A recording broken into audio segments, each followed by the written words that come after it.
המטרה של המערכת שלנו היא בעצם למנוע מצב שבו ישכחו תינוק באוטו כשהאוטו חבוי. מטרת המוצר הוא למנוע מצב בו ישכח תינוק ברכב ויחלק מחוסר חמצן. תכנן את המערכת זה בקר, מחשב, ממיר AD וממיר DA כדי להעביר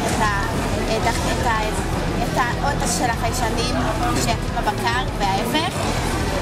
חיישני תנועה, שזהו אם יש תנועה במנוע, מגבר כדי לשנות את העוצמה של הזרם החשמלי, סוללה, זה הסודות של המערכת.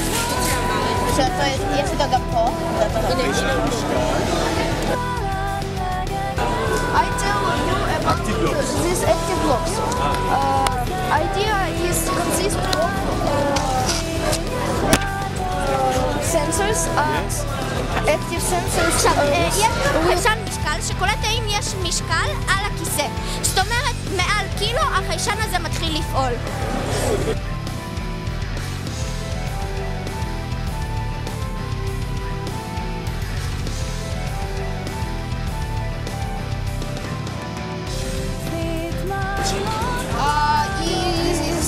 Сделать такого веса на платформе, он пропускает машину с этой платформы раньше. אפשר להקים חיישן לייזר על המכונית, כן הלייזר ישלח אותה לחיישן, כשהיא פוגעת בעצם היא מוחזרת, וכשהיא חוזרת היא נקראת בחיישן ומודיעה לבקר ולמערכת. זמן העצירה מורכב משני גורמים.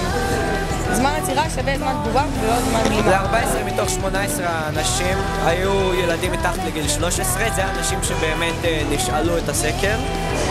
2 אנשים לא היו מעוניינים לקנות את המערכת, 7 היו מוכנים לשלם 100 עד 500, ו5 היו מוכנים לשלם 500 עד 850. כל רכב חדש שמגיע לארץ חייב להיות את המערכת הזאת.